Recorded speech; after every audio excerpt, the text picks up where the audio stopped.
vanhu voti zvakuitwa aiwa nemacourts nezvezeta raPay Police and the Zimbabwean government zviri inhuman. Muri Zimbabwe pane mapictures ada kuti mupoona panapa. Aiwa mapictures aya apisa tsitsi munyika yeZimbabwe. Sanapinda mashoko abuda nyowa noti bo subscribe like kuti on the bell icon. Saka muri kuona mapictures kuona kuti panapa apana anotsatenda mambo yarara. Anyora achiti heartbreaking photo of Jameson Timba assisting disabled trade unionist Rono Fosho whose prosthetic leg was damaged during the gruesome police raid on a social meeting of opposition youths and a condition that causes him to acute agony. This is inhuman. Samuchona picture iri mukanyasa kutarisisa picture ra Jameson Timba vakomana vanyazorodza vapera. Titangana Jameson Timba anyazorodza kuti vakomana vaka kana itori nzara ngoni yakatovabata vakuona vane nzara vapfeka uniform avo emujere vanyasa kuratidza kunyange kufamba ari kuti akumanikidzira. Tikuona kuti ari kubetsera mukomana uyo akavhunika ruoko ari kunzi ndo vakomana vacho vairohwa in prison.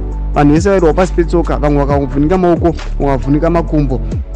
Tikuona kuti nyange vari kumasuro avo vakomana vari kunzwisa tsitse, zviri kutopisa tsitse nyange kutotarisa. Vanhu vari kungotarisa kamwe chete aihopa topfuurira mberi. Saka chifungai kuti wati more vakadzi varimo in prison vari kuyamwisa vana kuti how are they surviving. Muri Zimbabwe hazvina kumira mushe. Vanhu saka vakuti takuda the new government. Aiwa muri Zimbabwe hazviperi mushe.